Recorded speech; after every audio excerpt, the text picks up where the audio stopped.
She picked him over me. So I called the one person. She always told me to forget. You know that moment when your world tilts just a few degrees and nothing feels right anymore? That moment came for me the day my mom chose her boyfriend over me. Not in some abstract, slow burn kind of way, no. She made a choice, clear as day, and I, her only daughter, was no longer the priority. I'm Jamie, 17 years old, and until recently, I thought I understood what loyalty looked like. It was me and Mom always had been. Dad left when I was 2. Mark, his name was. She told me he ran because he couldn't handle fatherhood, and I believed her. How could I not? She was all I had. She was there for everything, my scraped knees, my science fairs, even the time I nearly broke my arm trying to ride a bike. She laughed through it all, held my hand through every heartbreak. She worked double shifts as a nurse just to keep us afloat. And every Friday night we had this sacred tradition movie marathons with popcorn and pillow forts. That was our life. And my dad, he was a ghost. A signature on a card once a year with a crumpled $20 and no emotion. I used to stare at those cards for hours, searching for some kind of hidden meaning in his handwriting, but nothing ever came. So I let it go. I poured myself into painting. My art became the voice I didn't have. My bedroom walls turned into a gallery of everything I couldn't say out loud. Then Mom met him, Derek. It started at a barbecue, and it seemed harmless enough. She came home that night glowing, her eyes brighter than I'd seen in years. I was happy for her, genuinely. At first, he brought her flowers, made polite conversation, even helped me with an art project. It felt like maybe we were going to be a real family. I let my guard down. But then, reality hit. Derek wasn't coming over for dinner anymore. He was moving in, and he wasn't coming alone. He brought his daughter, Lily, a 15-year-old I didn't even know existed. Just like that, I went from being an only child to sharing my home, my mom, my everything. I didn't even get a warning. One minute, it was my safe space. And the next, Lily had her own room. The guest room I'd turned into my art studio, and me, I was booted to the air mattress in Mom's bedroom. No privacy, no space, just chaos. I tried to be mature. I tried to understand. But while Lily got new furniture and a freshly painted room, I was stepping over my boxed-up life just to find socks. And when I finally spoke up when I told Mom how much it hurt, she accused me of being selfish. Selfish? Me? The girl who gave up her room, her art, her peace? It only got worse. Derek started hanging around more, loud, opinionated, always watching TV. Lily invited her friends over constantly, turning the living room into a hangout zone that didn't include me, my artwork. The stuff Mom used to hang proudly in the hallway. She packed it away in a box, said it might make Lily uncomfortable. I didn't just feel replaced, I felt erased. I tried one last time, just one. I sat Mom down, heart pounding, voice shaking. I told her how this new life was crushing me. I told her about my grades slipping, about my art teacher noticing I'd lost my spark. I even suggested sharing space differently, bunk beds. Anything. For a second, I saw the Mom I remembered. Her eyes softened. Then Derek came home. He didn't ask questions, didn't listen, just jumped in, telling me I should be grateful they hadn't kicked me out, that I was being dramatic. And Mom. She said nothing. The woman who used to defend me against the world stood there like a stranger. That night, I found one of my old birthday cards from Dad. Tucked inside was an email address. With trembling fingers, I wrote to him. I didn't expect a response, but I had nothing left to lose. He replied. He apologized, said he regretted everything. I didn't know whether to believe him, but for the first time in months, I felt seen. We talked more. He asked about my art. He remembered details. He wanted to see my paintings. And then, he asked if I'd ever consider moving in with him. He lives nearby, 30 minutes away. Same school. He said he'd turn his spare room into an art studio for me. It sounded too good to be true. Could I trust him after all these years? I told Mom. She exploded, said I was betraying her, said I was throwing away everything she'd sacrificed. And Derek. He told her maybe it was better if I left, that I was disrupting their happy little family. And Mom didn't stop him. That was the final straw. I packed a bag, called my dad, and walked out of the house I no longer recognized. It's been a week. I'm adjusting. Dad's trying. He gave me a real room. He took time off work. He even moved his whole home office just so I could have space.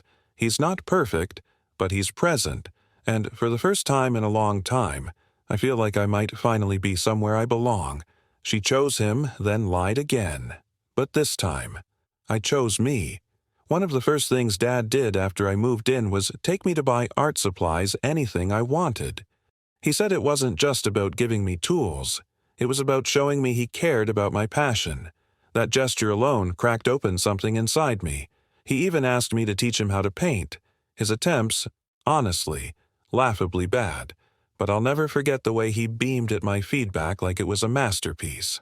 Meanwhile, my phone wouldn't stop buzzing. Mom's messages bounced between rage and regret, one minute blaming Dad for buying my love, the next begging me to come home. Derek chimed in too, leaving me voicemails laced with guilt trips and subtle threats about how my choices might affect my future. I was torn. Part of me still ached for my mom, the woman who raised me, who sacrificed so much, but another part finally felt free. Seen. Respected. Dad gave me something I hadn't felt in years, stability. And just when I began to feel like maybe I could breathe again, Mom showed up at Dad's door. No warning, just tears and apologies. She said she finally realized how wrong she'd been, how unfair it was to ask me to give up everything without ever truly hearing me. We talked, just the two of us, and for a brief moment, I believed her, but it was what came next that floored me. She said she'd kicked Derek and Lily out. She said she wanted to rebuild our relationship, just the two of us this time. For a second, I actually felt chosen. I was ready to believe that maybe, just maybe, she meant it. So I gave her a second chance. We agreed I'd spend weekdays at her place, weekends with Dad. She'd restored my old room exactly how I left it, even added a few new art supplies as a peace offering. We had quiet dinners, just the two of us. She even suggested taking an art class together. Slowly, I began to think we might be okay, until it all came crashing down. I came home early one day, not feeling great, and saw Derek's car in the driveway. My stomach dropped. Inside, I heard them whispering in the kitchen, planning how to break the news to me that Derek and Lily were moving back in. I didn't wait for the punchline. I'd heard enough. I confronted them, heart pounding. Mom tried to explain again. She said they wanted to do it differently this time, that everyone would get their own room, that Lily looked up to me and missed me. But all I could think about was how easily she had thrown away her promises. Again, I didn't yell, I didn't cry. I just walked upstairs, packed my bag, and called Dad. When he picked me up, I told him everything. He was furious. He didn't yell, but I could feel the storm brewing beneath his voice. He called Mom, and they had it out. I heard her sobbing on the other end, saying she just wanted her family back. Then, something surprising happened. Dad asked to speak to Derek. I don't know what he said, but when he hung up, he told me something I'll never forget. They either start putting your well-being first, or I'll fight for full custody. I won't let anyone push you aside again. I'm back at Dad's full-time now. Mom still calls, still texts, but I haven't answered. I don't know if I can. Not yet. I feel betrayed, like she used me as bait to try to fix a broken relationship again. This wasn't about understanding me. It was about control. Dad's been incredible, supportive, present. He even offered to help me find a therapist. At first, I was hesitant, but I agreed. That's how I met Dr. Martinez. Therapy has been life-changing. Dr. Martinez helped me untangle the guilt I'd been carrying for so long.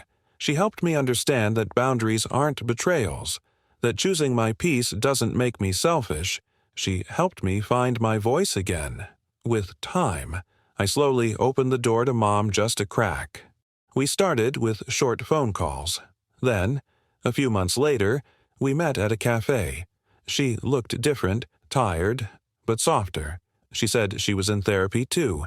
She admitted that she was scared of being alone, that her fear had clouded her judgment, and she told me she ended things with Derek for good. She said she wanted to rebuild things at my pace. I told her I wasn't ready to move back, but we could try to reconnect. Since then, we've had weekly dinners. Sometimes Dad even joins us. It's weird, but not bad. And through it all, I kept painting. Mom came to my school art show last week. She didn't just stand there awkwardly, she actually beamed, told me she was proud. It felt real.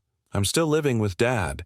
I got accepted into an amazing art program for college next year. He's helping me plan for it, even promising to help set up an art studio in my dorm. He's not just catching up on lost time, he's showing me what it means to be present. As for Mom, we're rebuilding, slowly. I still don't fully trust her, but I see she's trying. This whole experience taught me something I'll carry with me forever. You're allowed to walk away from people who hurt you, even if they're family. You're allowed to choose yourself, because love without respect, that's not love at all. And now I'm painting again. I'm dreaming again.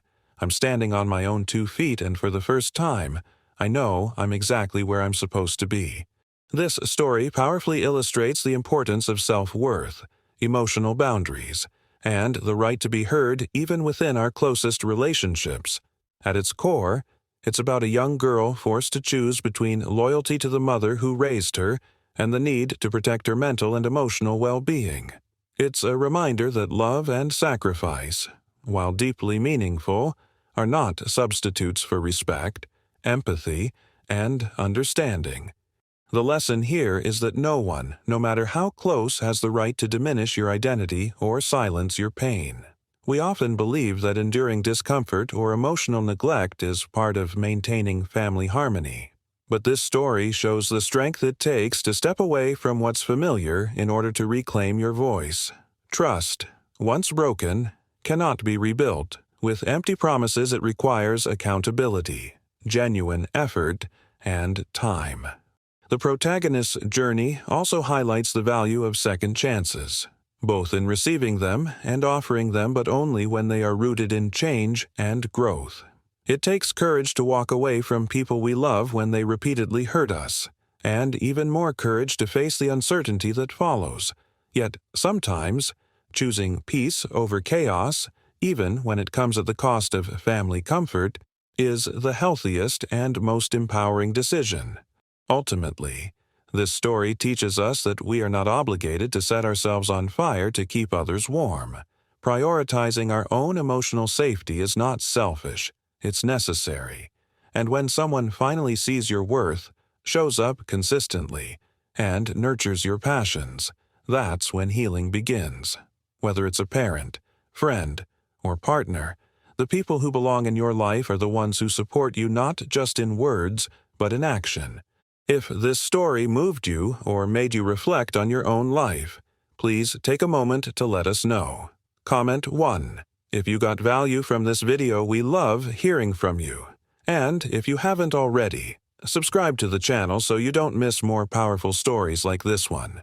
Don't forget to like the video, share it with a friend, and tell us in the comments how this story made you feel. Have you ever had to choose yourself over someone you love? We'd love to hear your thoughts. Your voice matters, and your support helps us keep sharing stories that resonate. Thank you for watching.